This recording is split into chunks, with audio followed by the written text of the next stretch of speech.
Hello po, Tita Darlene. Hello po, Tita Darlene. Thank you so much po. Hello, it's me, Darlene Vlog.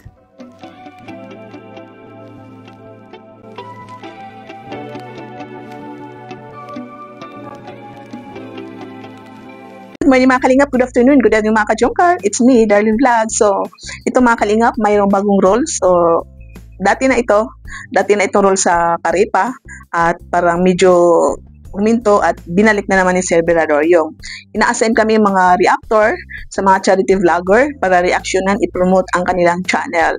At ngayon, nakaschedule kami sa mga ambassador at mga deputy. Kaya ngayon, sisimulan na natin ang ating assignment na mag-reaction tayo isa sa charity vlogger ambassador na si Kalingap Jose. So bago yan, i-shoutout muna natin si Kuya Val Santos Matubang, si Ate Ina Vlog, si Kalingap Rap, ang presidente ng Caripa, Berador, si Cora Yanol, isa sa Caripa, Kalingap Warriors, Oriada TV, at si Gracie Carla Tapular. Kalingap Jose, ambassador ng Albay, at siyempre huwag niyo kalimutan si Darlene Vlog. Thank you po. Ito nga po si Kalingap Jose sa Ligaw Albay, isa siyang ambassador at charity vlogger. At ito, mayroon siyang na-scout na masasabi natin na nakakalungkot dahil ang sakit ay hindi na pinipili ngayon, no? Ang edad sa panahon ngayon, hindi na pinipili kung saan umaatake yung sakit, di ba? Noong panahon pa, matagal, 80s, 90s, naririnig natin na stroke yung mga umaabot ng 50, 60 years old, 70 years old. Pero sa ngayon, mayroon na mga bata, mayroon ako naririnig na, mga diabetes na 18 years old, 20 years old, dahil sa lifestyle. Kung naaralin yun, disclaimer na po, ang kapatid ni Ivana Alawi, bata pa siya, no? Meron siyang, nag-insulin siya, at mayroon akong kilala dito sa amin na bata pa siya, high school, nag-i-insulin na rin, no? So, ito na-scout ni Kalingap Jose na 24 years old, na-stroke na siya. So, nakakagulat na 24 years old, na-stroke ang kaniyang kaliwang kamay. Tapos, ang kaniyang asawa is 50 years old, nagpapadyak lang ang kanilang anak buhay. Isa lang ang anak nila, elementary ata, hindi pinakita kasi naglalaro. Tapos, itong ate na ito is, makikita mo sa kalungkutan sa kanyang mukha, mataba na siya dahil yun nga nakaupo lang. 2023 ng August daw siya na stroke hanggang ngayon. So ang kanyang kaliwang kamay ay may tali lang, no, para siguro magalaw-galaw niya, maitaas niya kasi ang left side ng kanyang bahagi ng kanyang katawan is na stroke.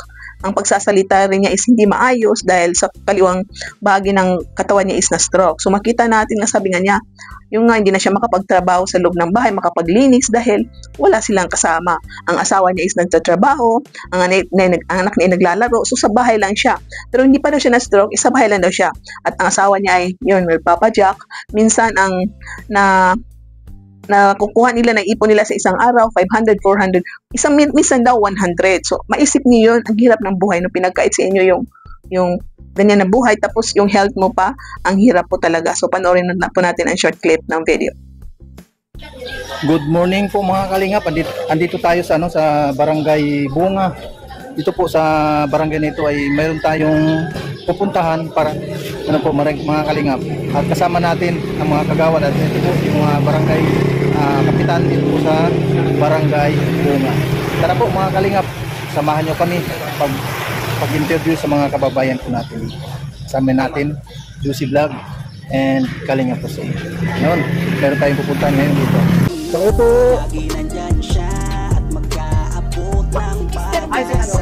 kahit gaano kahirap kakayanin para lang. Hello ate. Bakit si ate? Bakit hindi makakalakad si ate? Ha? Ay, stroke. Ilang taon na si ate? Ilang taon ka na? 24. Wow. Kabata pa. Ate, kami yung team Kalingap, ate. Jose, Kalingap Jose. Andito kami para baka sakaling makatulong sa iyo kung mayroong kapanood nito. Sino ang kasama mo dito, ate? Anak ko po. Saan yung anak natin? Nasa likod ng kumon. Naglalaro ba? Ay, naglalaro. Yung kanan or kaliwa? Kaliwa. Sa kaliwa. Okay, ay pag tanggalin mo yung Kaya hindi nakagalaw to. Hindi nagayang ko dito. Okay lang yun. Gamot po. Ang gamot? Gamot. Gamot na anong ginagamit mong gamot? Ito yung iniinom ko. High blood. Mayroon ka bang resita? Anong mga resita ang binigay ng doktor?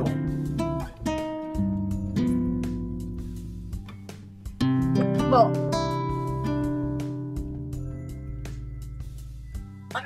Ano ba? Yung gamot mo?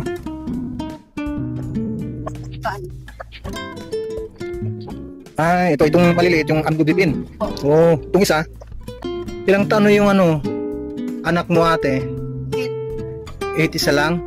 Isang anak mo lang? Po. Nonol! Tapos yung yung asawa mo ate? Asan yung asawa mo? Hindi ka po. Ay, padjak din! Po. Nabi mga kalinga po. Ito yung sitwasyon dito sa bahay nila. Ito lang po mga kalinga po yung ang anak niya at saka yung asawa. Bali, 3 lang kayo na nandito, ate. Lang po. Tapos si kuya naman, yung asawa mo ate, ilang taon naman? Ang 50 pa uwan na August. 50? Po. Ang laking diferensya. Yun nga, tinanong siya ni Kalinga po si ate, anong maitutulong namin sa iyo, ate Isabel. Isabel ang pangalan niya. Gamot lang daw ang sabi niya. Gamot. At itong ate na ito, si Isabel, yun nga 24 years old na stroke. Tinanong siya ni Kalinga po si, saan ang mga kapatid mo? Yun daw sa Sorsogon.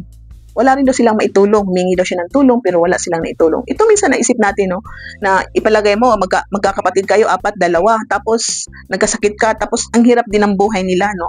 Ang hirap din ng buhay nila kagaya natin. So, hindi talaga tayo matutulungan. Ipalagay din natin, tutulungan tayo para samahan sa bahay. Minsan rin, hindi nila ma-provide yung tulong na alagaan ka dahil, yun nga, may mga anak din sila na alagaan, may asawa. So, grabe talaga ang buhay ngayon, no? Grabe ang hirap ng buhay. So, ito nga, mag-isa lang siya daw sa bahay, nakaupo siya dyan. So, nakaupo lang siya. So, hindi natin alam, no, anong oras umuwi ang asawa niya. Siguro, umuwi ang asawa niya ilang oras para alaalayan siya papunta sa kama or baka hapon na. So, siguro sa tingin ko, kasi hindi naman pwede na buong araw nakaupo siya dyan. So, possible na tinutulungan siya ng asawa niya, no, para iakay papunta kung saan. So, yan lang daw. Nakaupo lang daw siya. So, naghihintay. So, di ba? Maraming naghihirap na ganito, no, mag-isa sa buhay, walang kasama. Ang hirap pa ng hanap buhay. Ang hirap pa, no? So, parang, pinagkait ang tadhana, pero alam po natin na sa ganitong mga sitwasyon, marami rin nagkakaganyan, hindi lang siya nag-iisa. So dito nga mabuti na abutan siya ni Kalinga Puse na bisitahan para tulungan dahil nagpakilala nga si Kalinga Puse na isa siyang kalingap na tumutulong sa dapat tulungan, no? Karapat dapat na tulungan. At ito nakita nila si Isabel, ang kanyang pangalan, 24 years old, at ang kanyang asawa is 50 years old, nagpapadyak. At yun na daw, parang ang asawa daw niya dati is munting na ma-stroke pero hindi natuluyan na ma-stroke, pero siya ngayon na na-stroke na nagkaganyan. So dito nga, daming tanong si Kalinga Puse kung kumusta ang buhay ninyo. Ang tagal niya makasagot dahil yun nga nahirapan siya magsalita. Pero yun, nabikas na niya nga, ano kayo kuya, ano kayo? Sabi ni Kalinga Puse na, kami ay mga Team Kalingap na nandito kami para tumulong sa'yo. At ito para i-vlog ka at kung sino makapanood, baka may makapanood dyan at matulungan ka sa sitwasyon mo. Itong anak niya is bata pa 8 years old, naglalaro lang, no? So, yun nga, hirap nga ikaw nanay, nagkasakit, ganyan nga edad, 8 years old, siya pa dapat ang alagaan natin. Pero yan, hindi rin tayo malagaan ng anak natin dahil maliit pa. Mautusan lang natin ng mga kunting bagay, yung kaya nilang gawin. Pero yun lang, no? Nakakalungkot po mga kalingap ang ganitong sitwasyon. Alam ko nang marami rin nagkaganito na similar sa ganitong nangyari kay Ate Isabel. So sana po mga kalingap matulungan po natin si Isabel. Kung sino yun dyan na makapanood sa mga vlog ni Kalinga Puse, please i-visit po ninyo ang channel ni Kalinga Puse. Panoorin po ninyo ang kanyang mga videos. Isa po siyang ambassador sa Ligaw Albay. Kung sinong taga-Albay dyan, pwede nyo i-contact si Kalinga Puse sa kanyang page, FB page.